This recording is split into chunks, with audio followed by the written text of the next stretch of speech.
Hello friends, Meenu vlogs में आपका स्वागत है। आज की वीडियो में मैं आपको बैशाख बुद्ध पूर्णिमा की बहुत ही सरल पूजा विधि बताऊंगी। बैशाख बुद्ध पूर्णिमा इस वर्ष 12 मई दिन सोमवार को मनाई जा रही है और आज सोमवार का ही दिन है और कुछ ऐसे ग्रह योग हो रहे हैं इस वर्ष बैशाख बुद्ध पूर्णिमा के दिन। स्नान दान व्रत का बहुत ज़्यादा महत्व है। इस दिन सुबह या शाम किसी भी टाइम आप पूजा कर सकते हैं। जब आप पूजा करेंगे तो चौकी लगा लेंगे। चौकी लगाकर उस पर पीले रंग का वस्त्र बिछा लेंगे। फिर हम उस पे श्री हरि विष्णु के स्वरूप को विराजमान करेंगे। फोटो या मूर्ति जो भी स्वरूप आपके पास है आप उन्हें विराजमान कर लें। अगर आप लड्डू गोपाल जी की सेवा करते हैं तो लड्डू गोपाल जी को भी आप पूजा में जरूर विराजमान करें। इसके साथ ही हम गणेश जी को भी विराजमान करेंगे क्योंकि गणेश जी का पूजन सबसे पहले होता है। बुद्ध पूर्णिमा के दिन जब भगवान विष्णु का पूजन करते हैं तो साथ में ही माता लक्ष्मी का भी पूजन जरूर करते हैं, क्योंकि बुद्ध पूर्णिमा के दिन भगवान विष्णु के साथ साथ लक्ष्मी माता का पूजन करने से घर में धन धान्य की बरकत होती है और माँ लक्ष्मी की कृपा बनी रहती है। इस तरह से सभी को विराजमान करके हम जल के छींटे लगाकर शुद्धिकरण कर लेंगे। शुद्धिकरण करने के बाद हम देसी घी का दिया जलाएंगे। वस्त्र के स्वरूप में कलावा समर्पित कर देंगे। अगर आपके पास जनेऊ है तो आप जनेऊ समर्पित कर दीजिएगा। फिर हम चंदन का तिलक लगाएंगे। अगर आपके पास चंदन नहीं है तो आप हल्दी से भी तिलक लगा सकते हैं।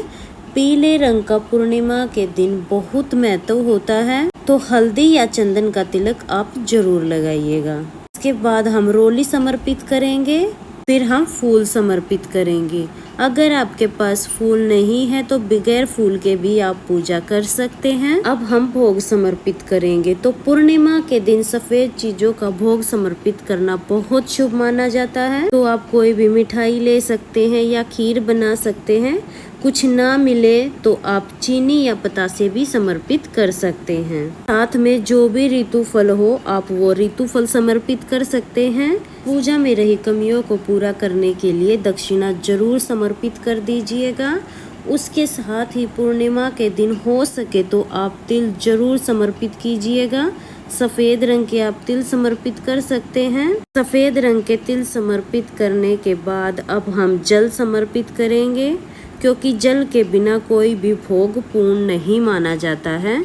तो हमने 1 लोटा यहाँ पे जल ले लिया है। पूर्णिमा के दिन एक छोटा सा हवन किया जाता है। आप सिर्फ कपूर से भी हवन कर सकते हैं। तो मैं यहाँ पे सिर्फ कपूर से हवन कर रही हूँ। आप चाहे तो आप गाय के गोबर से बने हुए उबले को जलाकर भी आप हवन कर सकते हैं। फिर उसके बाद हम अग्नि जलाएंगे।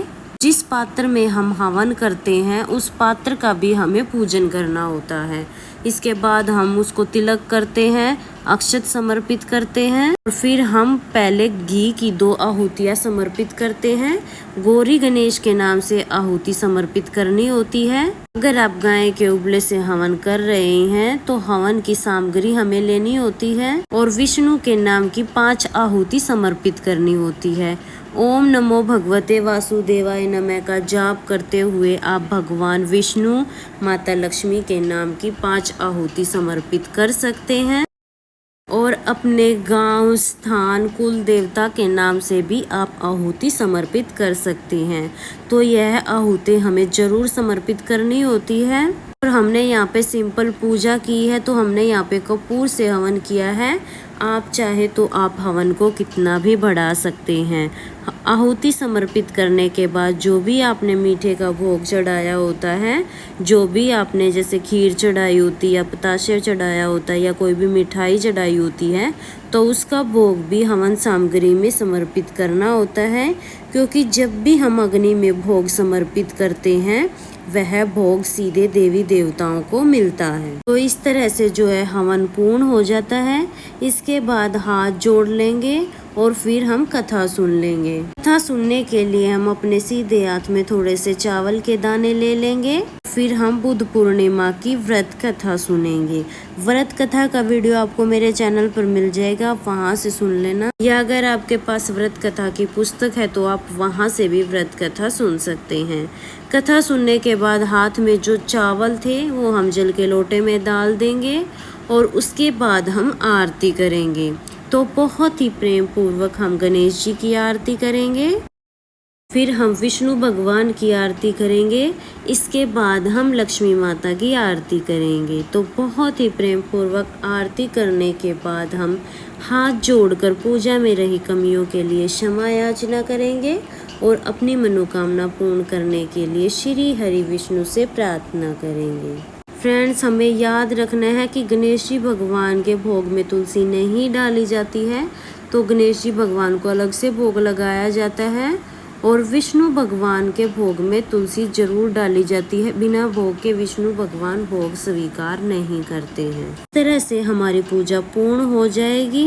ये पूजा आप शाम के समय कर सके तो बहुत अच्छी बात है। अगर आप शाम के समय पूजा नहीं कर पाते हैं तो आप सुबह कर लेना, सुबह भी आप पूजा कर सकते हैं। पूजा करने के बाद जो जल का लोटा है ये हमें चंद्रमा को अर्घ देना है। जो भी भोग प्रसाद चढ़ाया है आपने वो आप घर के सभी सदस्यों में प्रसाद रूप में बांट सकते हैं। देखिए फ्रेंड्स, पूर्णिमा का जब हम पूजन करते हैं तो सफेद भोग चढ़ाना बहुत शुभ माना जाता है। देखिए फ्रेंड्स, पूर्णिमा की जब हम पूजा करते हैं तो सफेद भोग चढ़ाना बहुत शुभ माना जाता है। सफेद आप कोई भी मिठाई चढ़ा सकते हैं, या हो सके तो बुद्ध पूर्णिमा की जब आप पूजा करें तो खीर का भोग समर्पित करें, क्योंकि खीर का भोग समर्पित करने से लक्ष्मी माता प्रसन्न होती है और घर में धन धान्य की बरकत होती है। तो खीर का भोग समर्पित कर देना। और पूर्णिमा के व्रत के लिए आटे का मीठा प्रसाद बनाया जाता है, आप साथ में वो प्रसाद भी बना सकते हैं और खीर भी बना सकते हैं। पूर्णिमा को चंद्रमा के पूजन का बहुत ज़्यादा महत्व है। तो शाम को जब आप चंद्रोदय हो जाए उस समय पर आप एक लोटा जल लेकर उसमें मीठा डालें और चंद्रमा को भी आप अर्घ जरूर दें, क्योंकि पूर्णिमा का व्रत जब पूर्ण होता है जब हम चंद्रमा को अर्घ देकर पूजन करते हैं। तो बहुत ही सरल तरीके से आप बुद्ध पूर्णिमा का पूजन कर सकते हैं। शाम को चंद्रमा को अर्घ देकर ही हम व्रत का पारण करते हैं। चौकी हमें अगले दिन उठानी होती है, उसी दिन नहीं उठानी होती है। आप चाहे तो आप अपने घर के मंदिर में भी ये पूजा कर सकते हैं, या फिर चौकी लगाकर भी आप ये पूजा कर सकते हैं। चौकी लगाकर आप पूजा करते हैं तो चौकी आपको अगले दिन उठानी है। फ्रेंड्स, अगर आपको ये वीडियो पसंद आई हो तो वीडियो को लाइक कर देना, और हम महिलाएं घर में पूजा पाठ तीज त्योहार कैसे मनाती हैं ये देखने के लिए मेरे चैनल को सब्सक्राइब कर लेना। मिलेंगे किसी और नई वीडियो में, तब तक के लिए जय हरि विष्णु।